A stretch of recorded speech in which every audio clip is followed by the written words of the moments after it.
Awesome. Thanks, Dave. Yeah, once we do that, we'll kind of get into it. Start with some announcements, and then we'll go through what it's supposed to look like. So let me get the view I would prefer here. And welcome to today's session. Like I said, we're going to be talking about social identities in the workplace and a couple other things too. So we can get into it. We're going to start first with some announcements and reminders. And with that, I think Jordan is going to fill you in. Jordan and I are basically the same person now, so I'm actually going to share the announcements. But yeah, so this week we have all 3 announcements for y'all. So this is about reflection on Friday. So the success coaches and career advisors are going to talk to you all about LinkedIn. So that's one of the program deliverables this year, is creating and or updating your LinkedIn profile. So they're going to talk about what it should look like, best practices, things like that. So we also have kind of a document that will guide you through what it should look like, and they'll share that with you, and that will kind of help set you up for success with what you need to do to stay eligible for that stipend. So then the next thing is we have a career week sneak peek coming up. So basically, it's kind of like job shadow day. In the past, we've been trying to have on-site job shadows, but this year, obviously, we can't do that. It's all virtual. And so it's going to be the week of August 10th through 14th. So we have a lot of really cool volunteers who have volunteered to spend an hour with y'all. So we'll send out a sign up so you can sign up for whatever you think might be the most interesting. But long story short, it's going to be 1 hour, and they're going to do a demonstration of something that they do at work, maybe give you a quick tour of their workplace, things like that. So examples might be someone might share, how to use Photoshop or InDesign, or maybe kind of doing something else on the job, things like that. So again, keep an eye out for that sign up. And if you have any questions, just let us know. And then lastly, believe it or not, we are actually getting sort of close to the end of the summer. So every year we do have an end of summer celebration event. And this year it will be virtual, unfortunately. But it will be on Thursday, August 20th at 6 p.m. It'll be 6 to 7:30. So please put it on your calendars. You're more than welcome to invite your parents if you want, or your friends, whoever wants to celebrate you completing this program. So put them on your calendars. Lexi will send it out via email. So that's all for now, folks. Go ahead, Drew. Awesome. Thank you, Zoe. So just to go through the agenda real quick, we're going to have a brief primary activity to prime your guys' thinking on social identities and how you interact with them, all that good stuff. Then we're going to get into a social identity gallery walk that Dave is going to host. And that'll be an exercise that's building upon the things we talk about here in the next few minutes.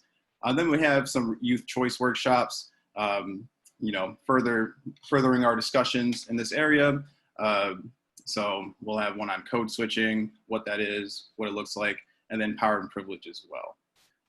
So we can go to the next one. So I can talk a little bit more about today. The next couple slides are just really me, emphasizing that this is a very collaborative learning environment that we're trying to establish here today. So you know what our topic is. And then also just keep in mind that we're all in different places when it comes to our understanding of social identity. So make sure that you're being patient and respectful when we have conversations.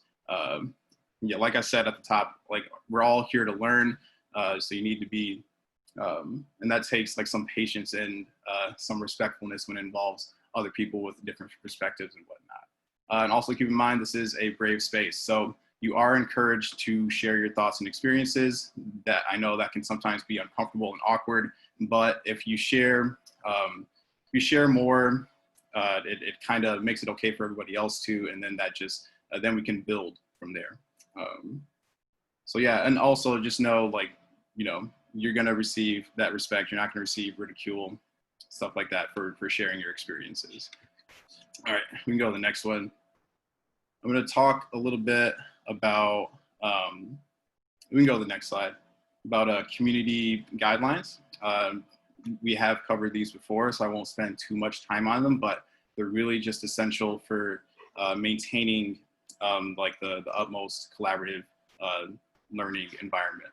So respect yourself and others, you know, kind of going over that, like giving respect in these settings is essential to what we're trying to do.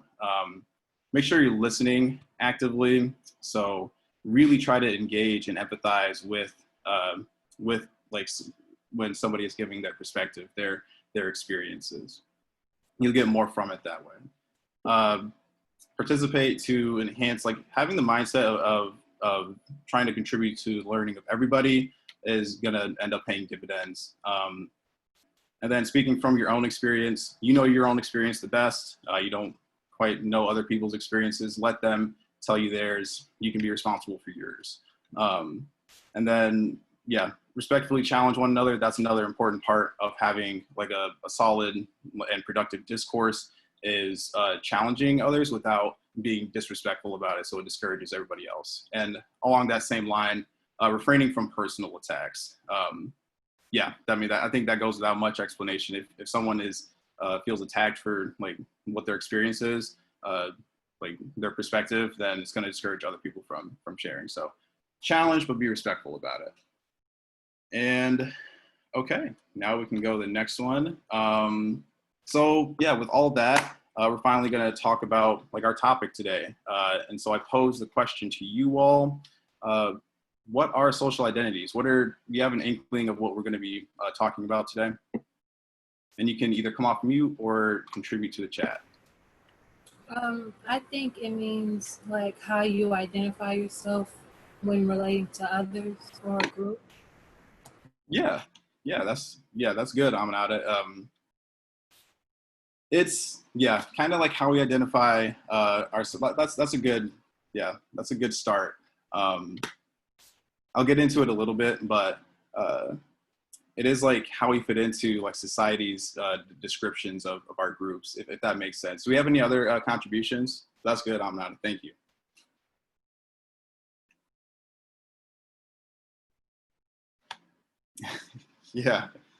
Yeah.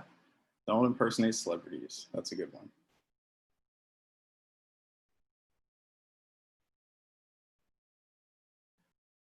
Well, for me, I didn't really learn about like what social identities were until I got to college. But once I did, it was really helpful for like contextualizing like my experiences. All right, I'll give you guys just another second. You have any other thoughts on what social identities are?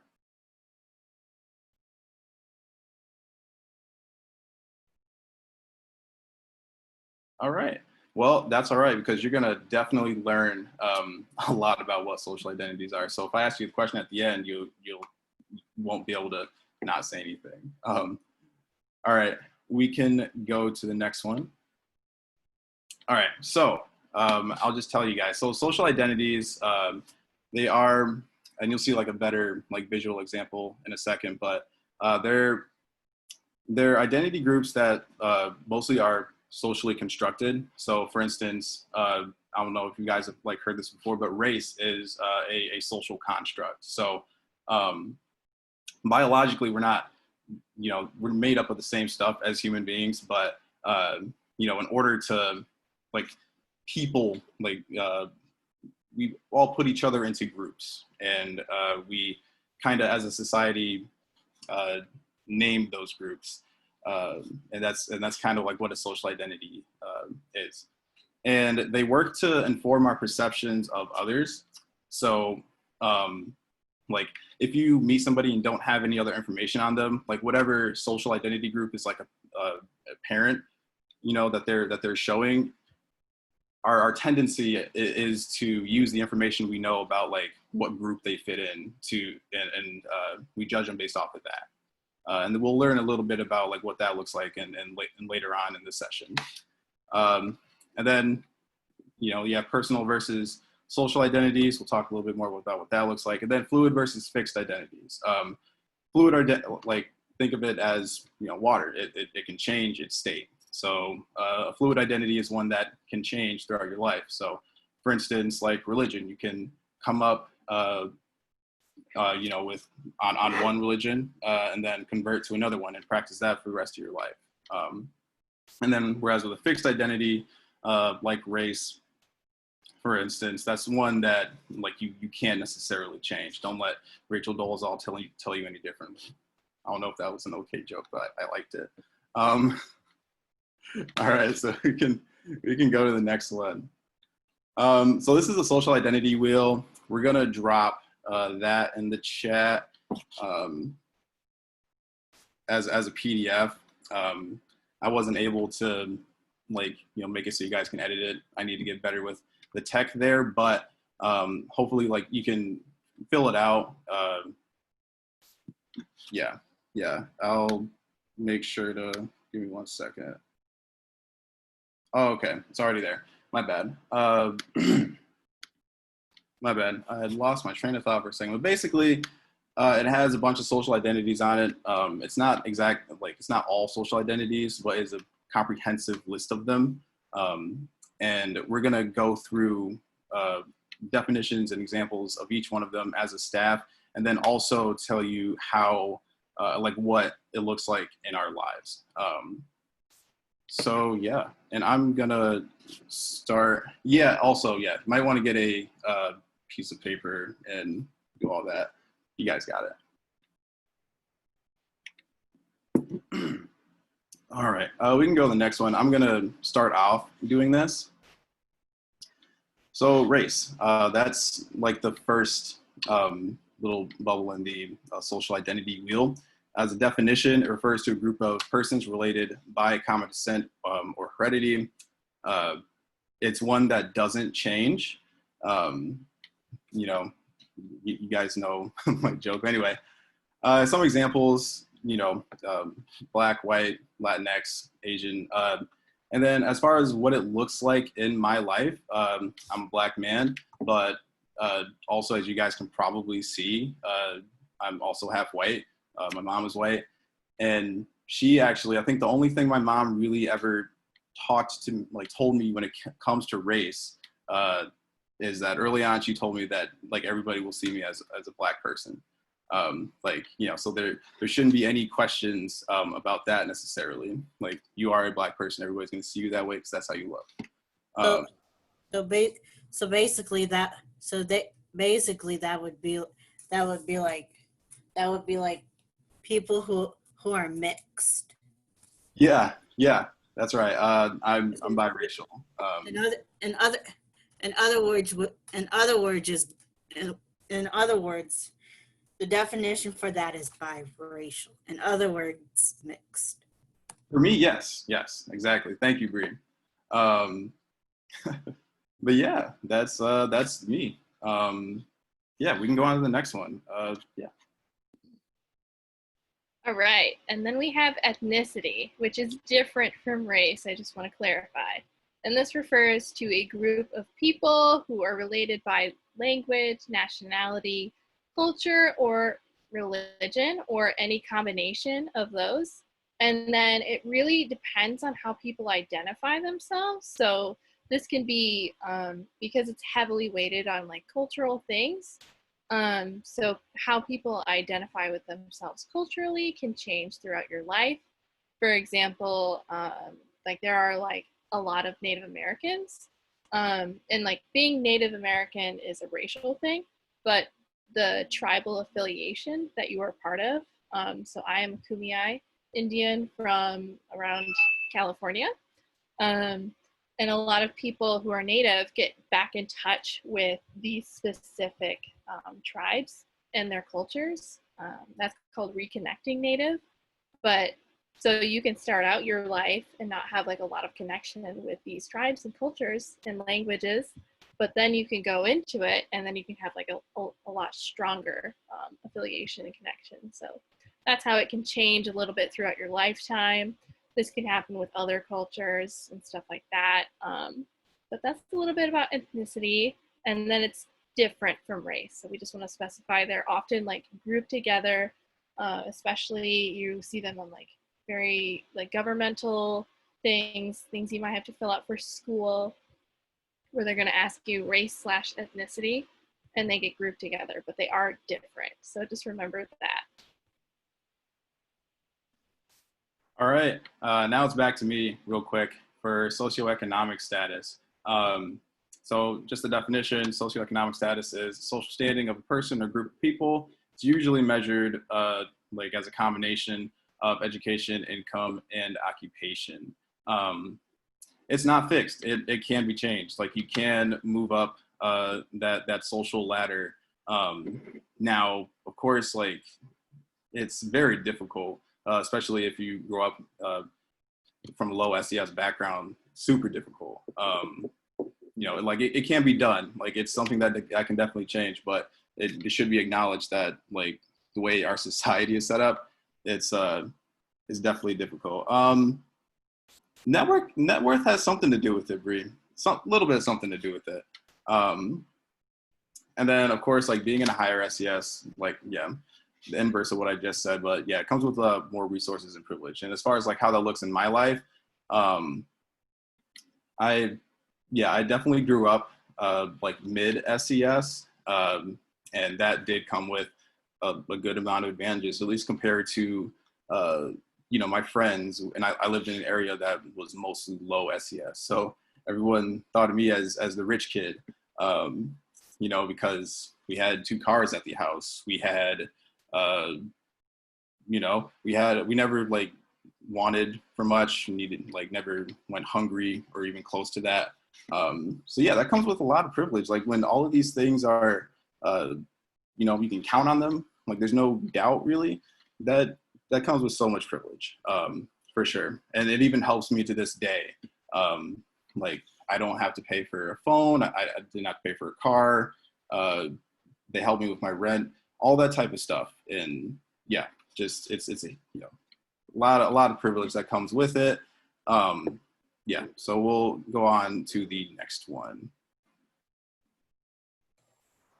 Yeah, this next one is sex, also known as sex assigned at birth or biological sex. And this is based specifically on anatomy or hormones or chromosomes. So basic, your DNA, right? And so this includes male, female, and intersex. You can see down there at the bottom of the slide, we've got karyotypes for males and females. And then intersex is when it doesn't result in one of those 2 combinations, or the DNA fails to make the proteins involved in sex determination. And I think we can move on to the next slide. All right, y'all, so I have gender. So while sex has to do with sort of like the biological, you know, male versus female label that we're assigned at birth, gender can align with that and it can differ from it, right? So they are 2 different and distinct things. So your gender identity has a lot more to do with your own sense of your own gender as a man, a woman, a combination of the 2, or neither. It's really, you know, how you think about yourself. Also wanted to point out, we talked a little bit about social constructs earlier. So gender is also something that is socially constructed, which means it's real because we as human beings have made that real, right? And assigned different meanings, expectations, assumptions to that, right? So, for example, there are societal expectations around traits, behaviors, how you look, things like that related to gender.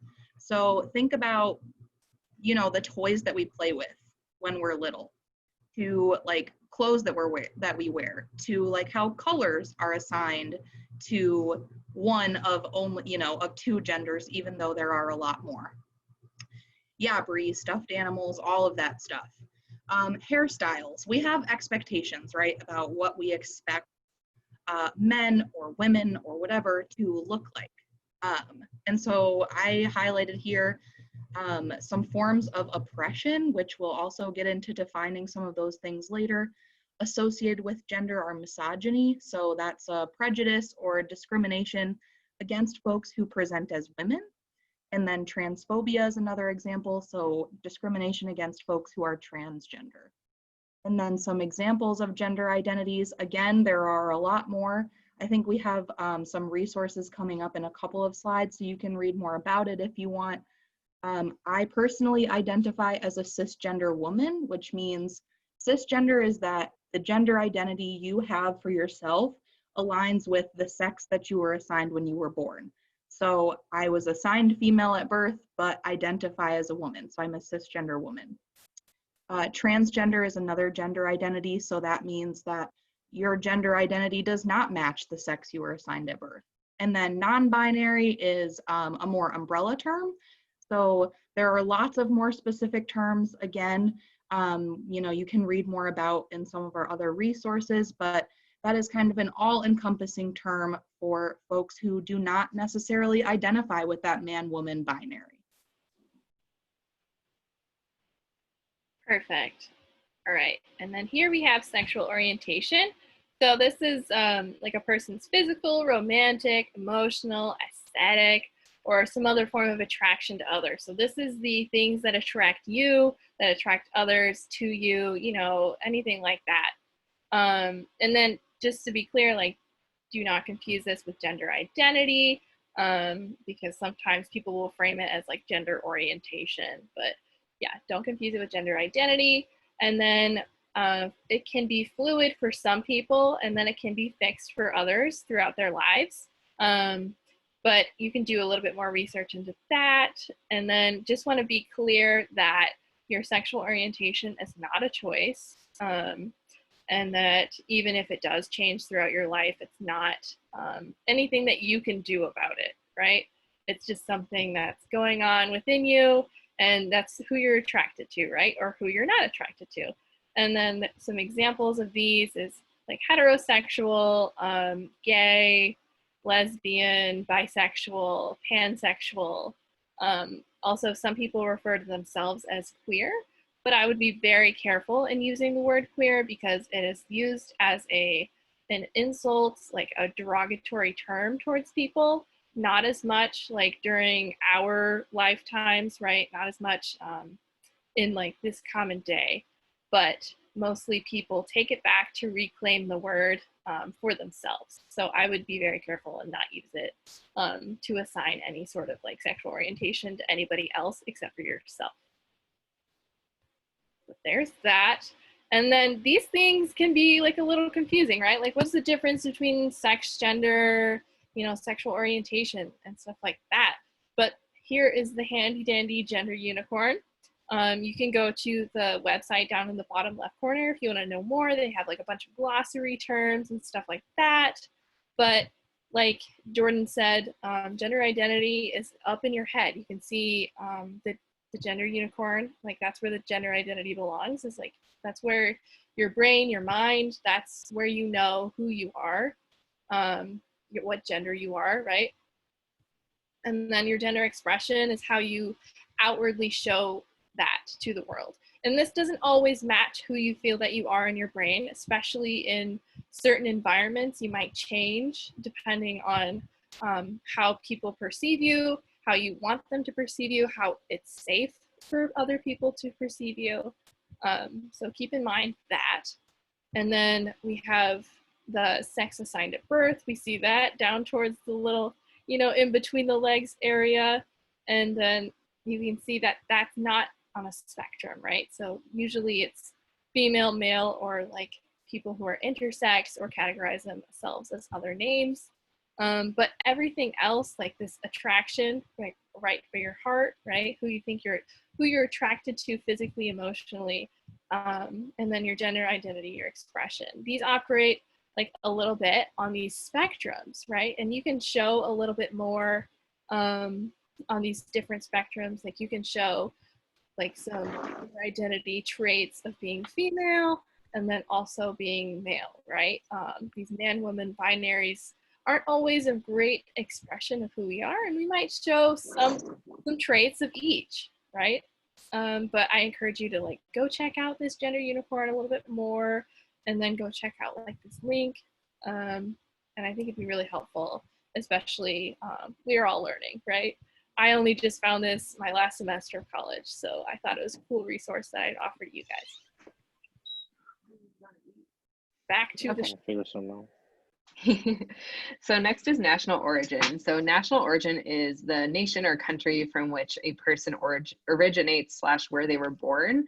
And so I just want to make a quick distinction between national origin and nationality, because nationality is the country that you belong to, whether by birth or naturalization. And so basically, for me personally, a lot of you know that I was adopted. So I was born in China. So my national origin is China, but I am a U.S. citizen, so I was naturalized when I came here. So that's kind of an interesting distinction. And sometimes people are discriminated against based on where they come from. So sometimes if your resume makes it clear that like you're an international student or things like that, sometimes companies will have biases and things like that. So we'll definitely dive more into that later. But I want to pass it on to the next person. I think it's Alexis. Okay. First language. The first language that a person has been exposed to from birth or within the initial critical period of language acquisition. It is the first language a person learns to speak. First language does not change, but you can learn other languages. Common first languages in the U.S. other than English are Spanish, Arabic, Mandarin. So when my son was born, I wanted his first, even though I spoke English, I wanted his first language to be Spanish. So I would speak Spanish to him a lot. And I think he's forgotten everything. So his primary language is now English. But his first language is still Spanish.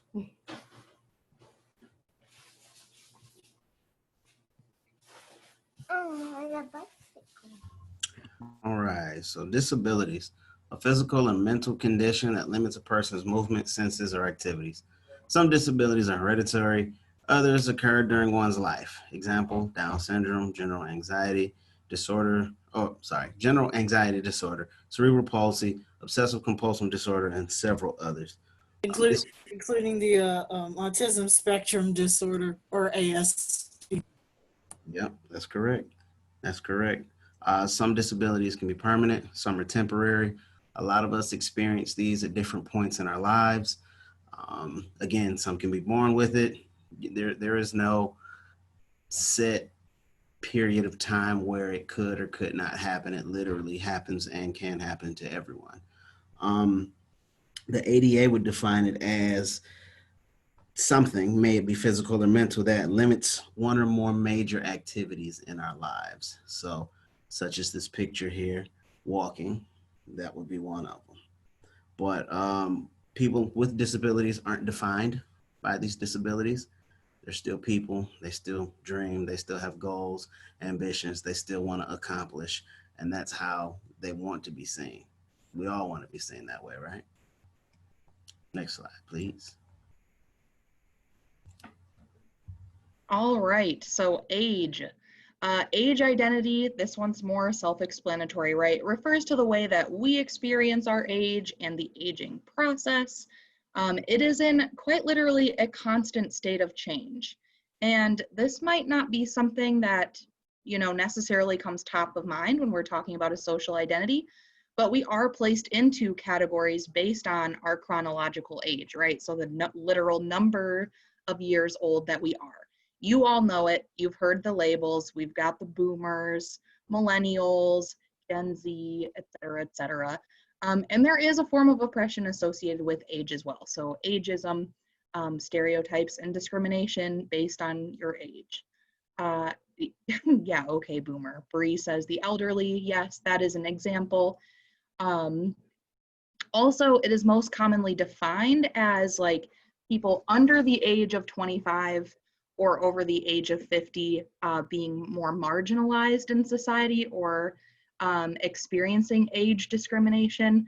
I am a 25-year-old. I will say that I think this is very dependent on the space that you are in, because a lot of times at work, I'm the youngest person in my office, and so my opinions and my experiences aren't always taken as seriously or seen as the same, with the same value as folks who are older than me and have more work experience. So I think it depends on the people that you're around a little bit. And then other examples of age group, right? Young people, adults, elderly, and then again, like those generational categories.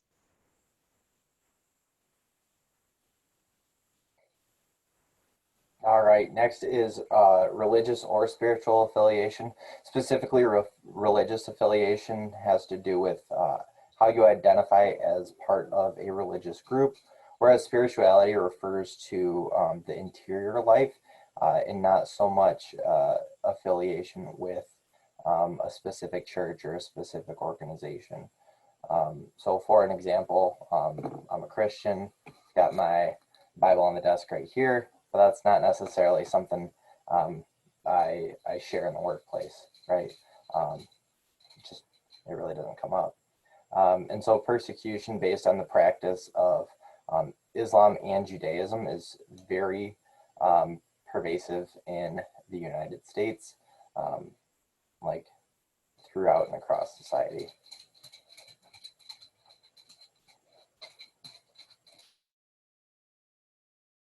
Forgot to unmute myself for a second. Yeah, thank you to all the staff for sharing a piece of your identities, and then also going through some definitions and examples. So we're gonna ask you all to fill in the social identity wheel. Keep in mind that like it doesn't include like every social identity, but it's a pretty comprehensive list. And then these should be your own identities, not others. Not ones that others might assign to you. So take a couple, like a minute or so to fill in your identities. And then I guess while I have you here, we can go to the next one. After you take the time to do that, make sure to respond to the prompts inside of the wheel. And we'll share those. And after a couple minutes, we'll, if we could get a couple people to share what they put down, their responses, that would be great. So take a couple minutes, and then we'll come back.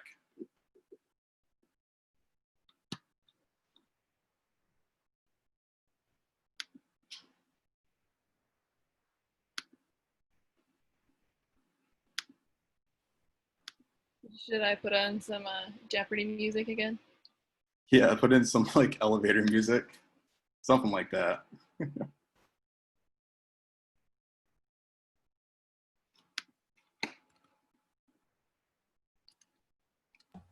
You guys know I kind of like can get to that type of stuff pretty quickly.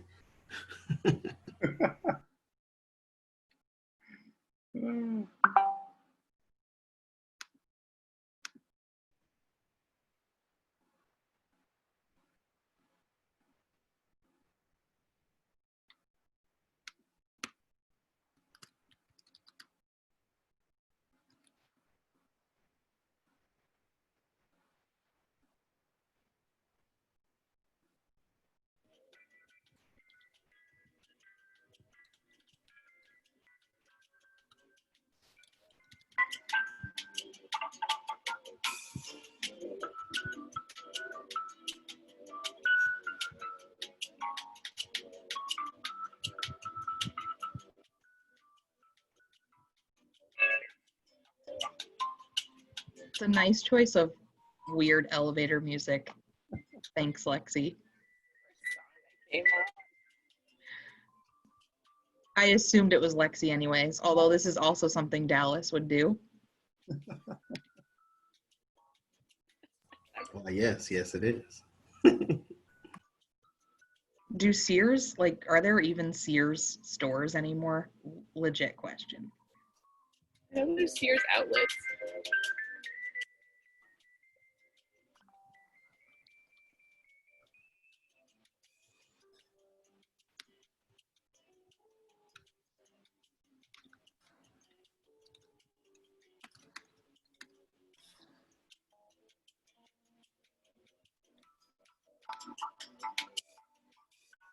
All right, we'll take like another like 30 seconds here, and then we'll move into the next exercise. We can take some time to debrief these a little bit later, but Just like 30 more seconds, then we'll move on to the next one.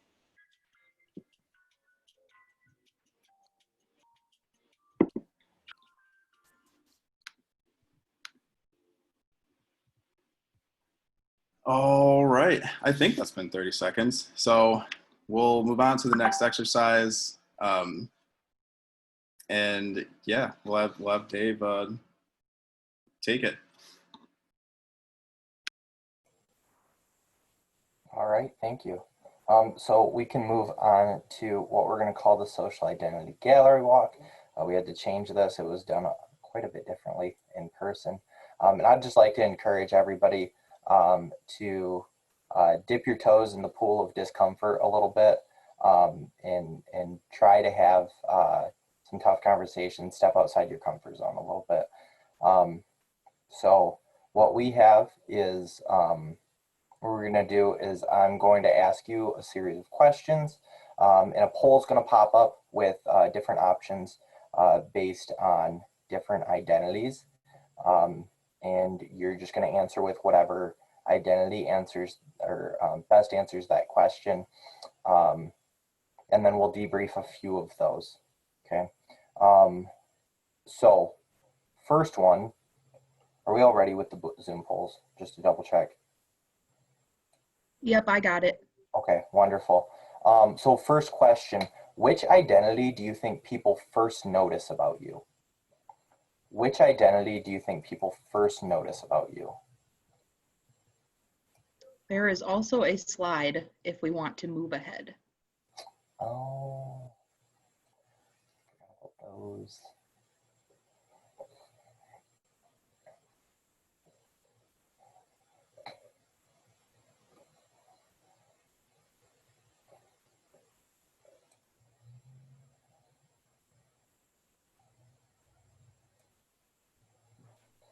We got 16 out of 20. Some of y'all are sleeping on us today. Yeah, to be quite honest, like we need people to be prompt with these if possible. Okay, I think 18 to 20 is not too bad. Okay, so most people said race and ethnicity, which is often quite visible, as is gender. I know a lot of people, we had 2 people here said socioeconomic status, which I definitely identify with that. Being able to feel like you don't belong in a certain place. Cool, can we move on to the next one? What identity do you notice about others first? What identity do you notice about others first? So we're going to launch this poll. Please vote relatively quickly.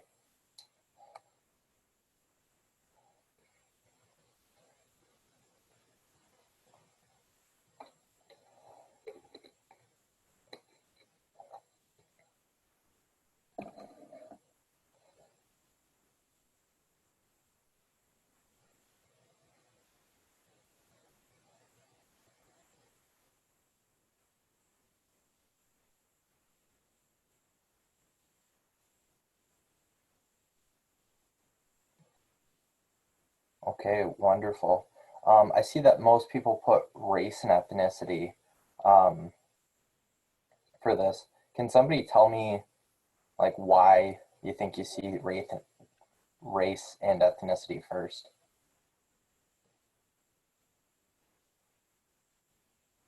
This isn't a trick question, by the way. I'd say because it's kind of obvious, whereas the other ones you kind of have to like ask questions about them to find that out. Right. Okay. It's just what's easiest to see it first. Okay. Thank you. Yep. It's our first thing you see in person. Okay. You can't hide it. Thanks, RJ. Next question. Which identity are you most comfortable sharing with other people? Which identity are you most comfortable sharing with other people? Voting has commenced.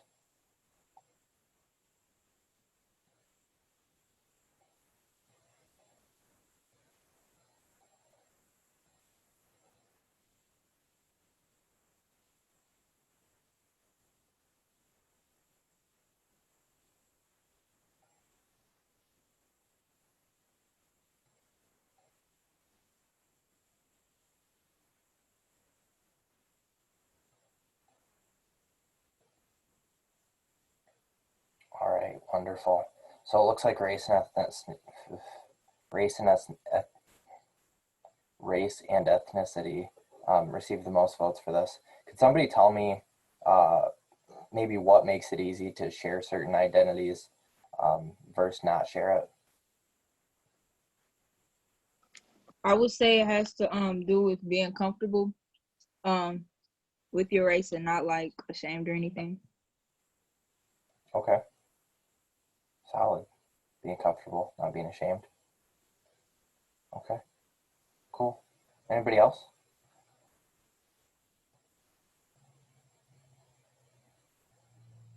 That's okay.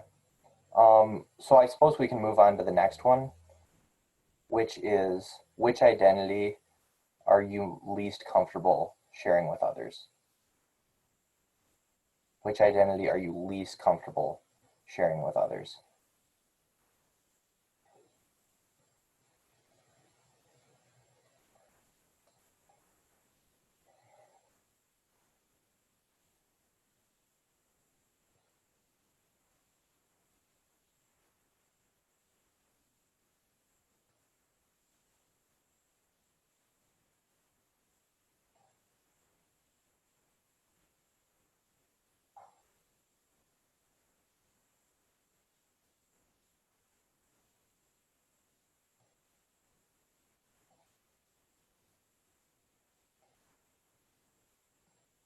Okay,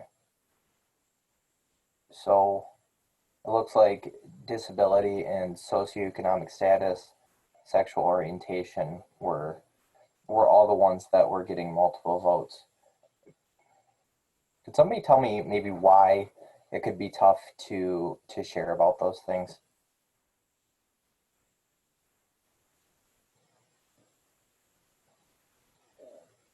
I don't know how to say that S word, the second one, but I pressed that because it hasn't really happened to me. But I know a lot of people judge other people on like what they have and what they don't have. So I understand like why that might be hard to share to others. Okay, yeah. C. Jack said people may judge you based on them. Being worried about being judged, might feel embarrassed. Okay, not as visible, getting bullied. Okay, yeah, those are all phenomenal answers, right? And sometimes these identities, especially if you're not in what's considered that normative group, are tough to share because you are worried about what other people say. I know, like with socioeconomic status, like I always did my best to hide that I was poor.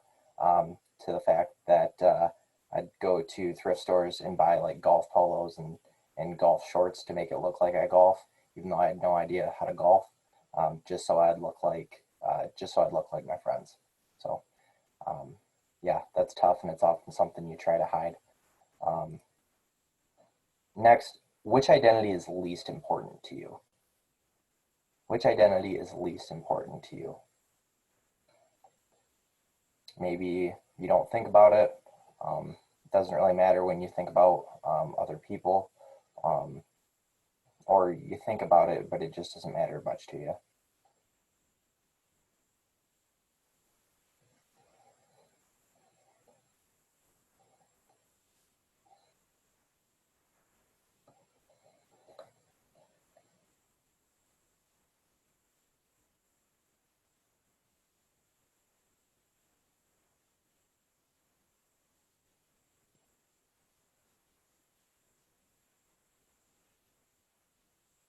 All right, so we got most people, and we're kind of all across the board here, but I would like to point out that nobody selected race and ethnicity. And I think it's really important to recognize that that has been and will continue to be a salient identity for almost everyone, with exception of maybe a privileged few that have the privilege of avoiding that. Okay, and then the last one, which is which identity is the most important to you?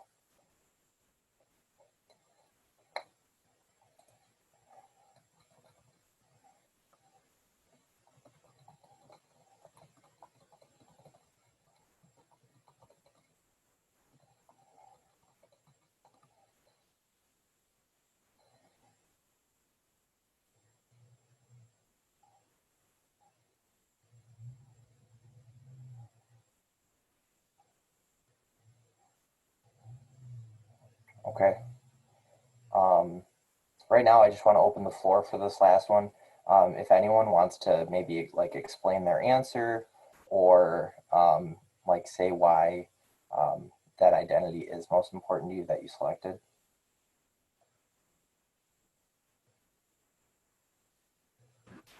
I selected disability because I know some people with disabilities react to things in a different way. So if I know like what type of disability you may have, I know like what not to say or do around you. So that's why I picked that as most important. Absolutely. Okay. Thank you for sharing. Okay. So now we're going to move on to the next slide, I believe. Maybe not. We're getting ready to transition into the youth choice workshops. That's what I thought based on the time, but I didn't want to. Yeah. Yep. Yeah, we're going to go ahead and transition into youth choice workshops. Thank you so much, Dave, for doing this activity. Wish we had more time to debrief all of the great questions that we have there, but like there's so much content to get through. So yeah, we're going to make that transition. Some of you are going to be staying here for the code switching workshop. Others of you will be doing the power and privilege workshop, which will take place in a different Zoom meeting. You won't be able to join in it while you're in this meeting, so I'm going to paste it in the chat. But if you signed up for Power and Privilege, please copy this link and then exit the meeting and then paste it into your browser / go to it however you normally go to Zoom meetings. Yeah. And the relevant staff members will see you all there. So thank you again, everyone, for your vulnerability and sharing in this last part. I know it's kind of weird via Zoom and things like that, and it would be better if we were in person, but we really appreciate it. So yeah. I was going to say, you don't need to come back to this meeting if you're in the other Zoom meeting. So the staff members will, just in case people have questions. But yeah, if you're in the other workshop, you do not need to come back to this room. Go ahead, Lexi. I also emailed the link. So you won't, if you exit out of this meeting, you won't lose the link. So just check your email. Thanks, Lexi. All right, we'll see y'all later.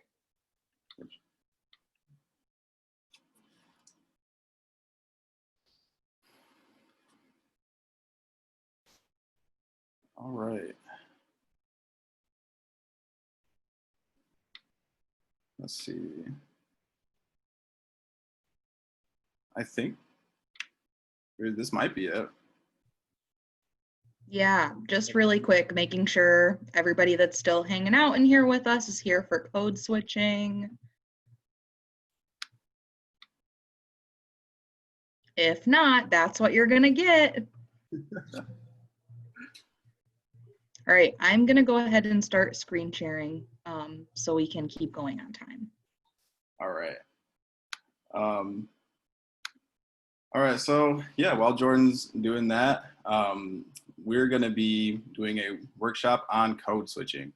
So we'll talk a little bit more about what that is, what it looks like, how we experience it, all of that good stuff. But joining me to help facilitate this is Dana Green. He works at the University of Michigan with the Prevention Research Center, which is within Poverty Solutions, right? Or it was School of, oh wait, okay. That's my bad, Dana. I'm sorry for bumbling that up. But also, Dana might also perhaps be better known as Jordan's husband. So, Jordan, Dana, you wanted to say a couple words to the youth? Yeah, I am better known as Jordan's husband, actually. But no, I'm happy to be here with you all and share this space with you. And looking forward to having a good discussion today on code switching. So thanks for having me. Awesome. Thank you. We can go to the next one. So I want to take a couple minutes to go through our agenda and our goals. So basically our goal, like, as I said a couple times, identify ways in which our social identities impact our experiences in the world and especially at work. Um, so if you want to like take a second to like think about your social identity wheel, hopefully you've taken the time to complete it. There's lots of different identities, as you can see on the wheel, that make us who we are. Some of them are personal, some of them are socially constructed and impact the way we see ourselves in society and then how others see us. Sometimes we might feel like we need to alter parts of our identity or hide them, more so just because of like that external pressure from people and society rather than what we're feeling inside. And then those external pressures that make us do these things, they're rooted in implicit bias. And we're going to talk a little bit more about implicit bias because it's a great precursor to explaining what code switching is and how it works. So yeah, during this session, we're going to talk about implicit bias. We'll give you some examples of what it looks like when you experience this in the workplace. Code switching is a main topic we'll focus on as an offshoot of that. And then at the end, we'll talk about other ways that social identities affect us through like hidden rules and workplace norms that affect our experiences and our ability to mesh and fit in into our workplace. Also, there's a lot of discussion in this workshop. So yeah, like I said at the top, please be prepared to share a little bit. This is a smaller group, so hopefully it doesn't have that large group feel to you. So that'll help you feel better about sharing. So we can go to the next slide. Thank you, Jordan. So based on our social identities, it's probable that we'll encounter some unfair and unjust treatment and experiences in the workplace. Many standards of professionalism are based on whiteness, and we'll talk a little bit more about that later on. If you don't share that identity or like the identities of other dominant social groups, you might feel some type of pressure to fit into that because like that's supposedly like what's expected of a young professional. For example, like if you feel like you need to change the way you talk, or if you're afraid of wearing hijab or any other like culturally significant garment or anything of that nature. And then while the pressure to fit with these standards are based in whiteness, while that's unfair, it's important to recognize, to name that this is something that you'll probably, or possibly could go through an experience as you start your career as professionals in the workplace. So, yeah, and then of course, just setting this up, all of these things stem from implicit bias. So with that, I'm going to hand it off to Dana to talk a little bit more about implicit bias. So hey everybody, Dana here. So yeah, we're gonna talk a little bit about implicit bias, and I just want to give you all like full disclosure. I'm a real extrovert, so like I really love it when you all participate with me. So I'm actually just gonna start by posing you all a question. If somebody feels comfortable answering, that'll make me feel great. So can anyone tell me, just like based on like their general impression, like what they think implicit biases are? You can either post it in the chat, or you can, if you feel comfortable talking, feel free to do that.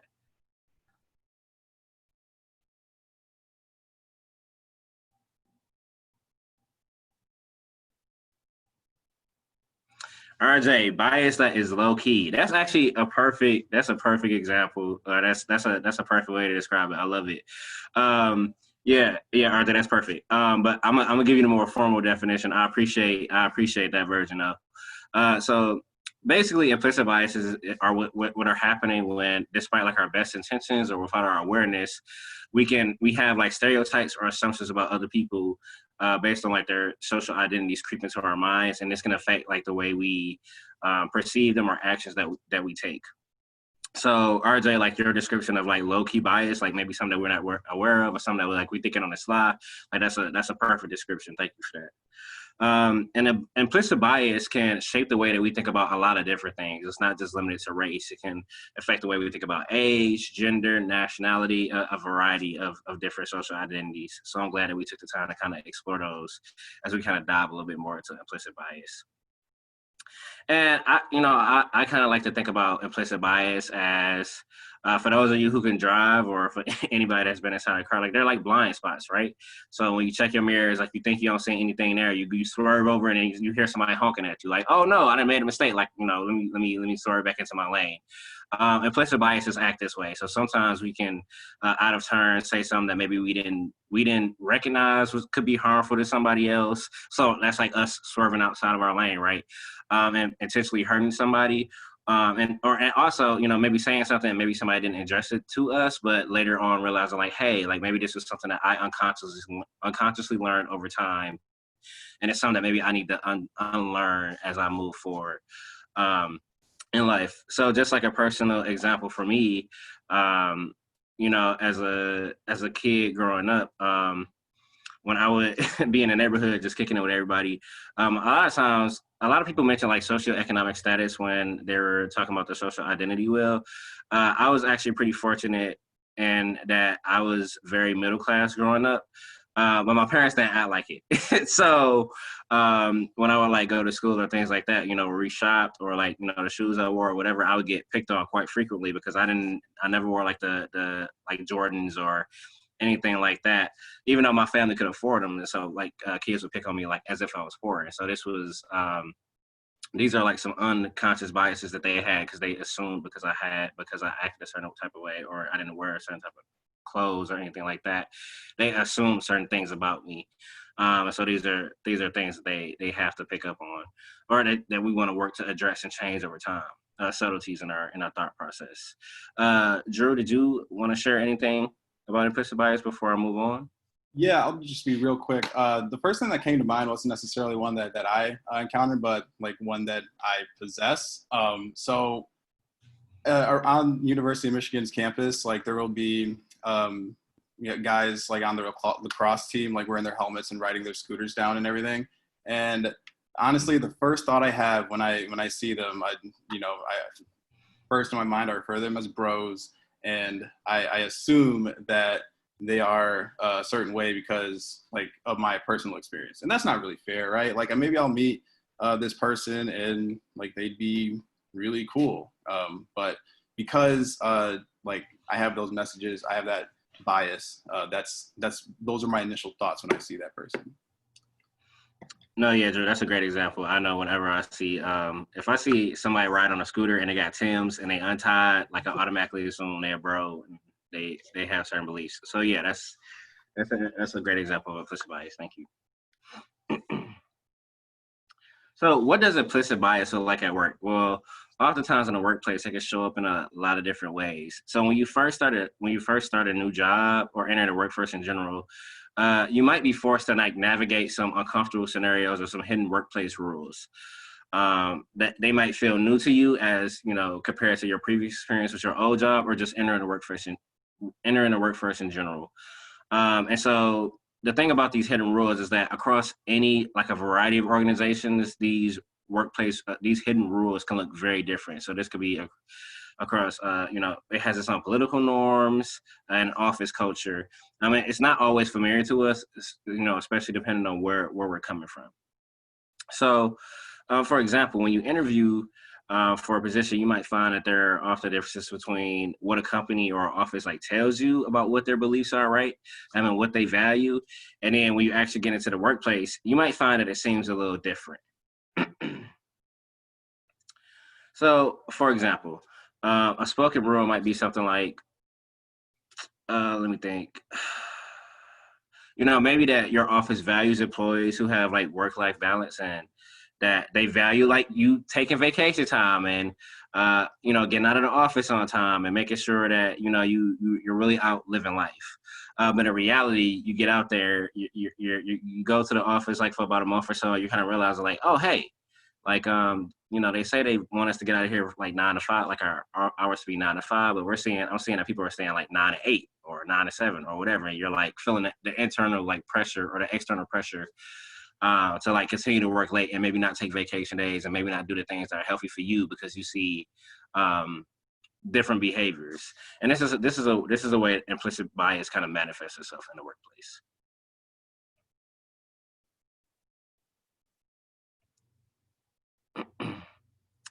And so kind of keeping in mind what we've talked about thus far with implicit bias and what that looks like, and then kind of thinking about the example that I just read to you all, we're actually going to break out into breakout groups right now and kind of discuss a couple of scenarios, and then we're going to come back and see what everybody else thinks. So I'll let Jordan or Drew break us out, and then we'll move forward from there.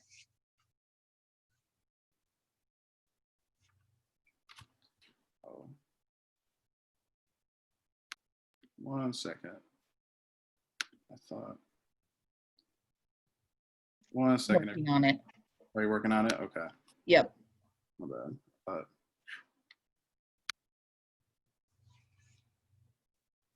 All right. So it looks like I've got everybody in separate rooms. So I'm going to move people, and we'll spend about 8 minutes working through a scenario.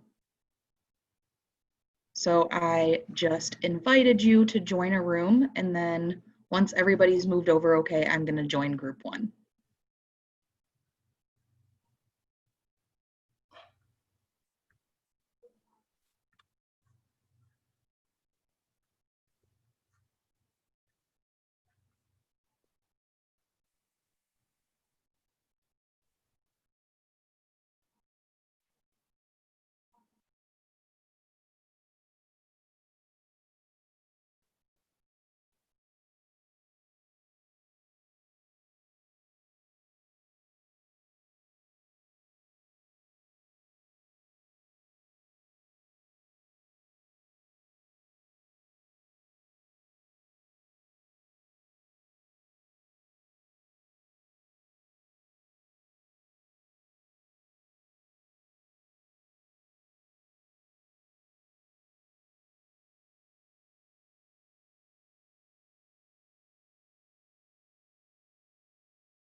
All right. I think everybody is back. So I'm going to go ahead and screen share for y'all again.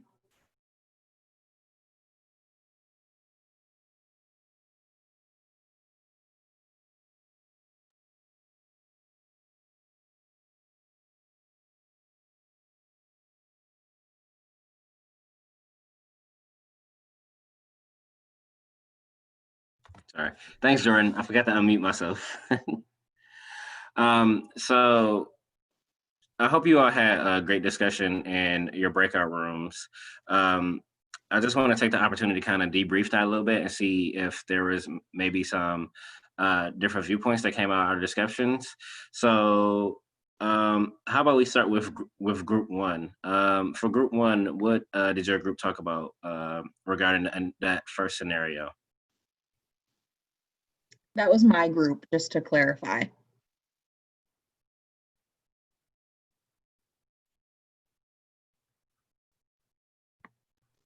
We had in a scenario where a girl wasn't listened to because, well, she was a woman and because she was young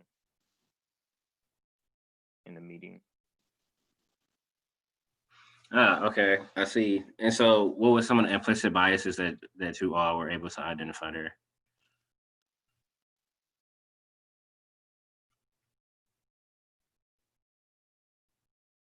Okay, so how age and gender can affect how people take feedback for ideas.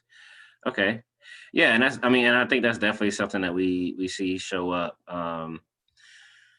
especially when we're significantly younger than a lot of our superiors. We see that people oftentimes don't take the opinions or values that we bring to situations appropriately.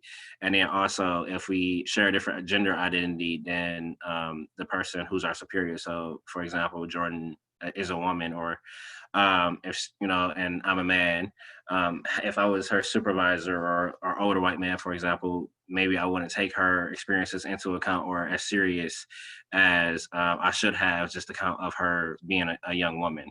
And that's kind of a implicit bias there, right? So where did you see, what were some of like the spoken rules and or hidden rules with that scenario?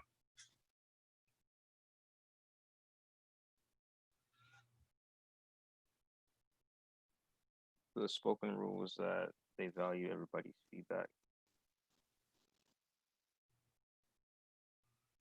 Okay, thank you, Devon. And then the hidden rule. And Jack, also thank you for commenting too.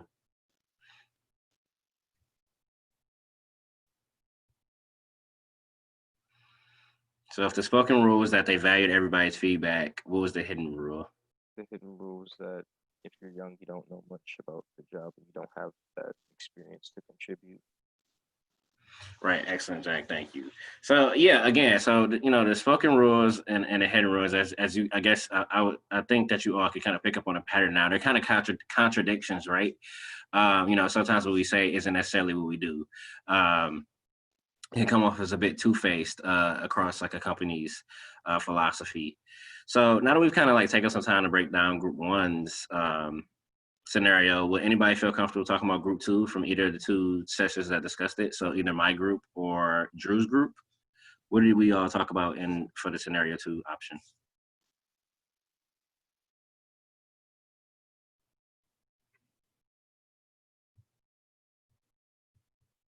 In our group, we had a Black man that was working at a organization that serves like LGBTQ plus people. So he was the only gay man, and he was the only person of color working at a company or like organization that's supposed to serve this population. So he was being basically like tokenized by his employer or like coworker. I don't remember. Yeah.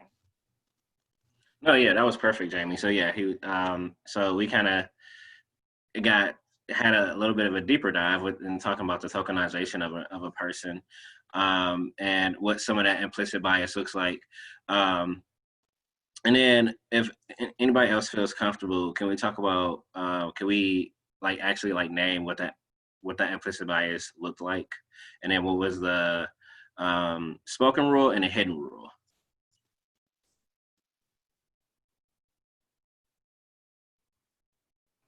The implicit bias was that it was only people who were white that worked at the building, except the new guy, Jack. I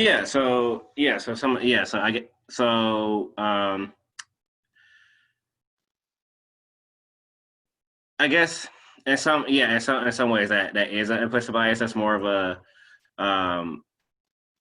trying to think of the best way to describe this here, but I guess so. You know, and talking about like the tokenization of the person of that young man who was gay and was African American. It wasn't the implicit bias wasn't necessarily that it was all white people there, but more who worked in the office, but more so that that person was expected to have all of the knowledge on what the I think what was described in the scenario was the urban experience was, which is coded language for Black. And so the implicit bias there was that, oh, I naturally assume that because you're Black, like you know what this experience is like for all Black people. But that's a great point, especially when we talk about how we tokenize specific communities. And just for the sake of time here, I am just going to go ahead and name what the spoken rule was and what the unspoken rule was. So in that scenario, the spoken rule was, oh, we value diversity, we value all ethnicities and races and sexual preferences as well as age. But the unspoken rule there being maybe, you know, if you kind of, and this point was kind of just got at, if you weren't like a white man and maybe you weren't necessarily seeing the same opportunities to advance as other people. All right. And so you can kind of see that being highlighted there on the screen as well.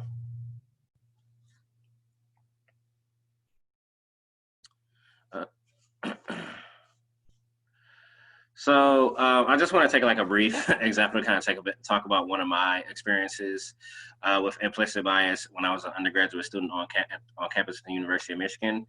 So when I first got to the University of Michigan, people outside of the African American community who didn't know me, when they first saw me on campus or even outside of campus, I would tell them like, yeah, I'm a freshman at the University of Michigan and I have a scholarship there.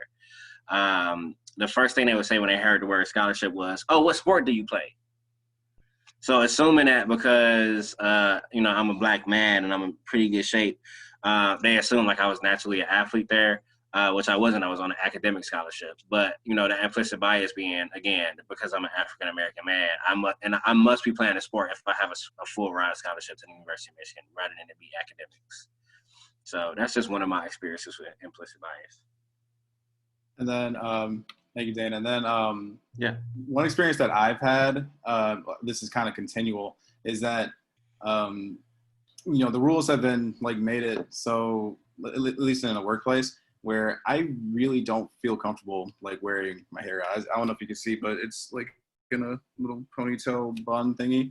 And I always wear like this in the workplace, in the office, because I just don't feel like I can wear my hair out. Like sometimes I do also experience a little bit of harassment. I think I talked about it before when I wear my hair out, but even if I were to go back to the office today, I don't think I would, like wear my hair out because it just doesn't feel like I can. And no one's explicitly ever said that to me, but I still just feel that way inside, so. Yeah, I also was going to share a quick example. First, I just want to say thanks to Drew and Dana and everybody, right, for being vulnerable and sharing about y'all's experiences.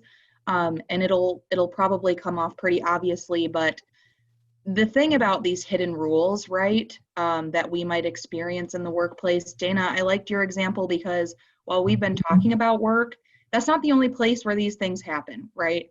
It's all throughout the world as we kind of move throughout these different spaces. Like there's sort of hidden rules at the root are differences in like what our perceptions or expectations of something are, or other people's assumptions that they make about us versus what the reality of that situation is. And based on our social identities, the experiences that we have, the things that we've learned growing up, it can be really hard for us to understand what those different rules are or how to navigate them or to kind of fit in. And so my example, you'll notice, is like the stakes are very different. And so for me, I resonated with other people's responses earlier about not wanting to share SES. I've gotten a lot better about that as I've gotten older, but I grew up in a trailer park. My family did not have a lot of money, and it was something that I hid from people. And so when you grow up like that, you get very used to, your family keeps track of every dollar that you spend because you have to. You have to be very kind of mindful with where your money goes, and you don't have unlimited amounts of it. And so when I started, my first job after grad school, it was a completely different culture. They did not have budgets. They just spent whatever they wanted or needed to. And so when you have a very different background and that's not your relationship or your experience with money, knowing how to kind of work that system was something I had to get used to. And so obviously that's very different from the experience that Drew and Dana shared. And that's kind of the point, right? These hidden rules are different. They're not the same for everybody, and different things affect people different.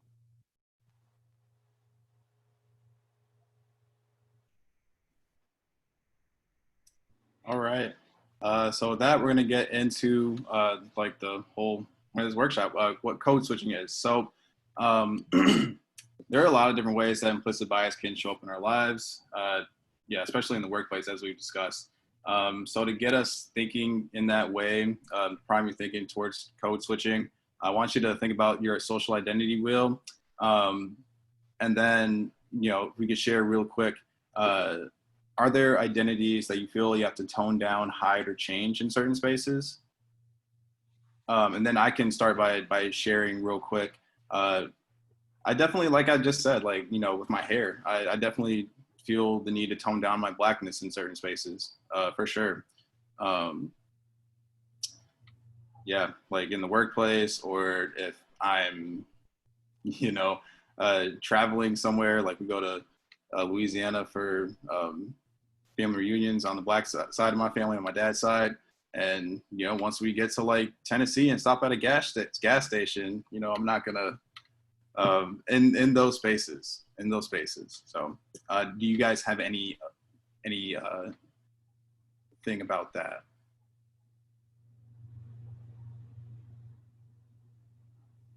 Yeah, I think I'm the same.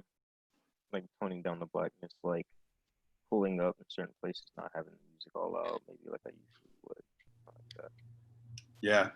Yeah, for sure. You trailed off a little bit there at the end, Jack, but I got I think the gist of what you're saying. For sure. Like just to feel safer sometimes. Like, yeah, interactions with law enforcement. You gotta make yourself safer.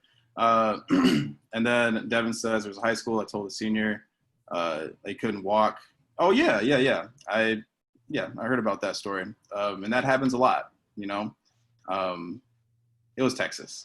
It was in Texas, but it happens across the country. And then for the second question, I got to get to, which identity do you think has the most effect on your interactions with others? And for me, I'll share real quick. It's pretty much the same.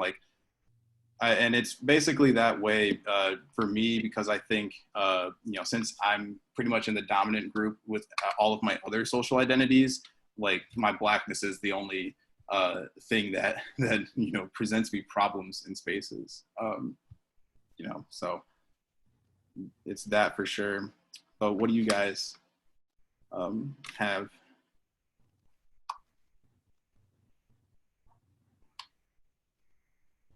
I'd say race for me too. Yeah, for sure. Race and age. Yep. Yeah, age, and the scenario with Shayna definitely affects our interactions with others, for sure. All right. We can go to the next slide. Thank you guys. Thank you all for sharing, by the way. It's much appreciated. I also just want to recognize, I know we are at 7:30. I'm sorry. It seems like there's Tuesday nights we're always not great with the time. So if you all need to jump off, that is totally fine. This is recording because I never stopped it. So we can share that, but Drew is going to keep going through the rest of his stuff. Yeah. Thank you, Jordan. I forgot to mention that. Okay, so now we're just going to go into defining code switching a bit more. So we have a linguistic, a language definition, and a colloquial definition. The language one is the practice of changing one's language, dialect, or speaking style to better fit one's environment. So what makes me think about that is if you're in a foreign country and multiple languages and the language of that country that you're in, it'd probably behoove you, it'd be to your benefit to speak that language in that space that you're in. Makes everything easier.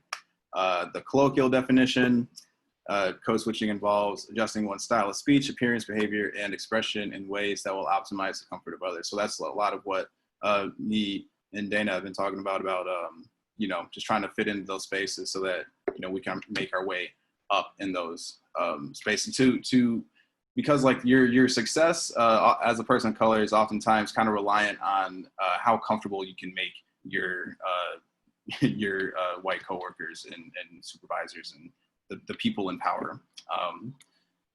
So yeah, with that, I ask you all, do either of these definitions accurately reflect your experience? How would you define code switching? Is it something similar to this?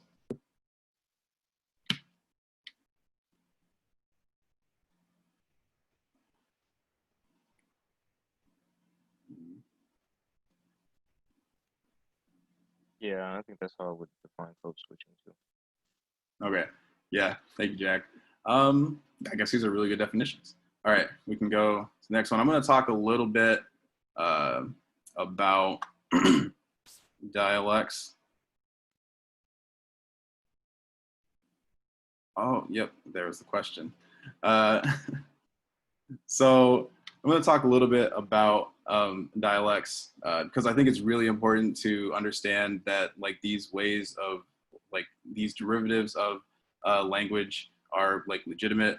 So I'm going to just go into it real quick. A dialect is a particular form of a specific language. They're often specific to regions or social groups. So, you know, people talk differently in the South than they do in like Minnesota. And then an example of a dialect is AAE or African American English. It's often like what people associate with talking ghetto or jive if you're really old, and other, you know, stupid stuff like that. AAE is a form of the English language, you know, that's in the name. There are like language customs within it, and it has its own grammatical system. So it is a legitimate way of speaking. And then, you know, I pose a rhetorical question to you. When it comes to like the way people talk and stuff like that, like, do you ever think about how it came to be? Probably not. There's too many good things on Twitter, but that's okay. I'm here to tell you real quick. Dialects typically have historical roots. AE is another one of those. So during the Atlantic slave trade, African people were like abducted from their homelands and packed into ships where there were an abundance of languages being spoken. Like obviously Africa is a huge continent. Not everybody is going to speak the same language. I think there are people that legitimately think that, but obviously that's not true. So there's an abundance of languages being spoken on those ships. And then those people would learn English from slaves who had been there for generations. And then since it was illegal to educate slaves, the only way to learn English for those folks was to pick it up from everyday life. So when that is the case, people are bound to come up with their own dialect and way of speaking if like no one else is going to formally teach them in that way. So yeah, that was my little bit on dialects. And if you want to learn more, we have a link so you guys will be able to access that once the slides are shared. If you want to learn more about African American English, we can go to the next one. I don't know if, yeah, I don't think we quite have time for this video, but I think you all are familiar with Luther, the anger translator, as a Key and Peele bit. It was so good that they got him to do it at the White House Correspondents' Dinner. It's really funny, but basically it's like the stuff Obama wishes he could say, but he has to button himself up, you know, and adhere to those like hidden rules of social norms. Because if he were to express himself like the way Luther does for him, he would, you know, wouldn't be the president. So yeah. Have people seen this? Because we don't have to show the whole thing, but just like a short bit of it you'll get the point. So I'm happy to play like a bit of the clip if people have not seen this video. It's pretty funny. Yeah. That's a question for you all. Yeah. I have seen the clip. Devin hasn't seen it. I haven't seen it either. Oh. Okay. I'll show like less than a minute of it. Is that okay? Yeah, of course. Let's do it. Anyway, as always, I want to close on a more serious note. You know, I often joke about tensions between me and the press, but honestly, what they say doesn't bother me. I understand we've got an adversarial system. I'm a mellow sort of guy. And that's why I invited Luther, my anger translator, to join me here tonight.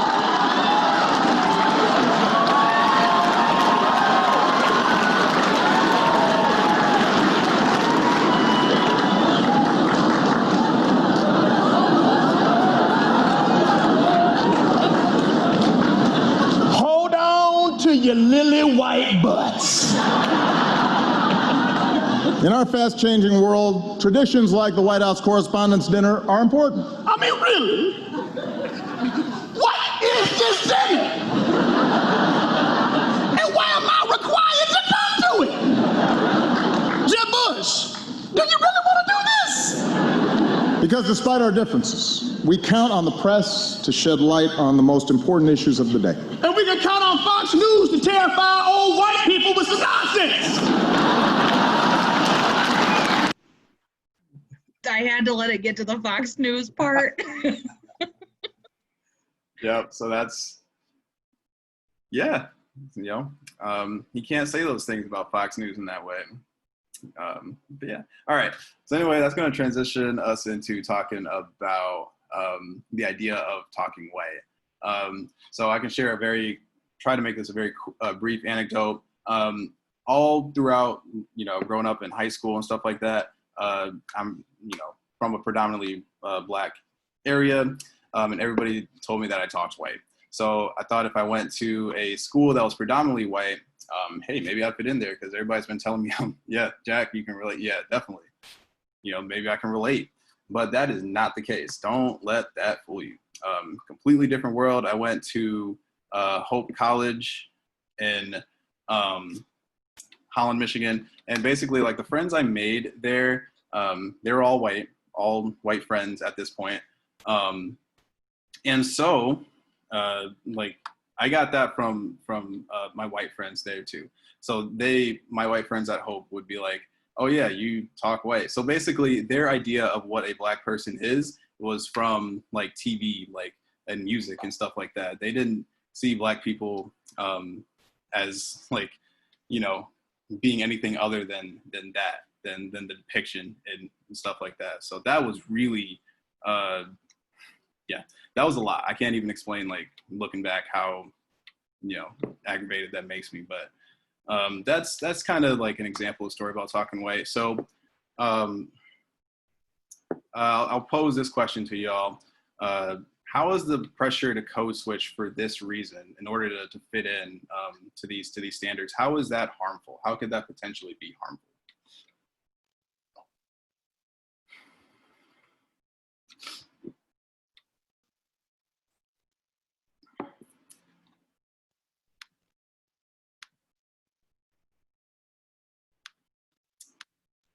Oh, wait. Devin, I think you contribute. It implies that people, the white people always talk more proper. So yeah, it's basically the accepted way, the standard for how people should talk. And that's just a bunch of nonsense, right? There is no specific way that people should talk in a general sense like that. And yeah, that's a great transition into some more of what we're going to be talking about. Yeah, perfect. So it's something that we all do, but obviously the stakes are higher, for some of us. So for people of color, but yeah, usually we all do it in some way. You wouldn't speak at a casual family event the same way you would speak to your friends. I'm not gonna talk to my best friend while we're chilling the same way that I would talk to Grandma Kathy at the family cookout,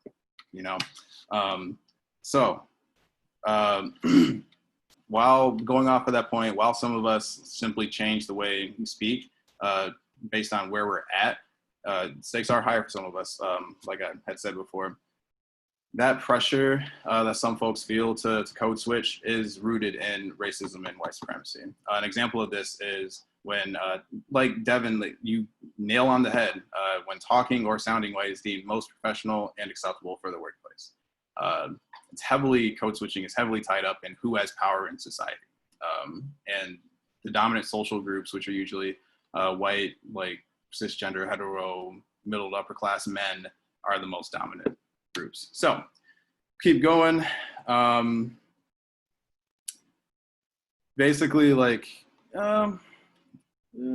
I'll go through this real quick. And we basically talked about that. There is a difference there, right? And if you know the difference, you can contribute that to the chat. I don't want to keep you guys too long.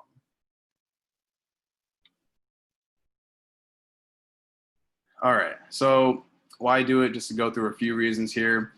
Sometimes it is involuntary, it just slips out. I'm in so many different spaces that sometimes I just find myself code switching instinctively.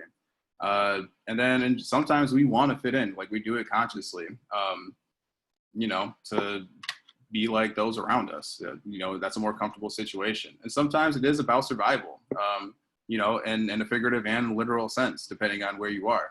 And then blending in to learn and then making a change. So I think of this as kind of like espionage. You like adhere to the social norms and whatnot, but then you get enough power to make changes. I don't think people all like make it there enough, so that's a risk. Yeah, and then just to better convey a thought.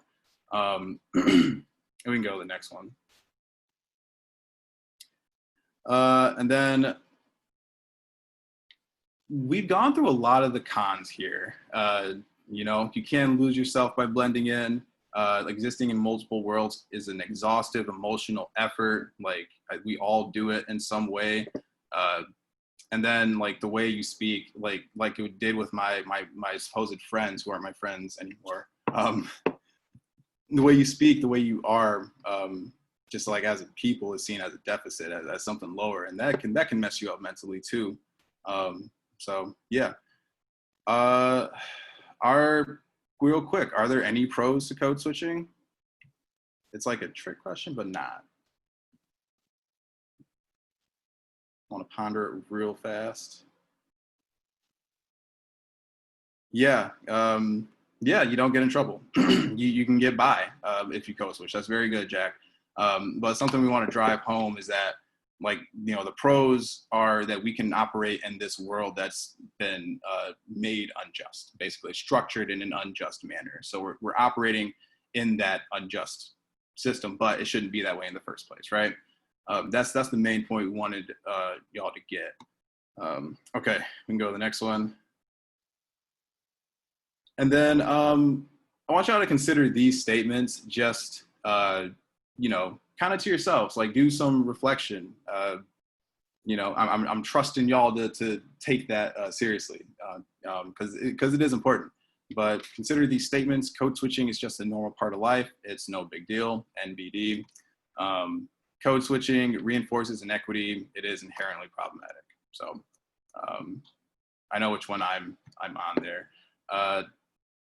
Yeah, and then we have some additional resources. You'll be able to find them in the slides when we send them. But it's a TED Talk on the cost of code switching. Chandra Arthur, she is a tech startup like person. She has some really insightful words to say about that. So I'll check that out too. Okay. I think that's all we have, right? Yeah, perfect. Yeah, so sorry for going a little bit long. It, you know, just trying to condense all this has just been really, really challenging. There's so much we want to talk to y'all about. Yeah, it can be hard to do that and also respect your time. But thank you so much for being with us. Thank you, Dana, for showing up and facilitating. Much appreciated. Yeah, thank y'all for being here. Yeah, thanks for having me, everybody. I really appreciate it. It was fun. Thanks. I'm making him go make dinner now.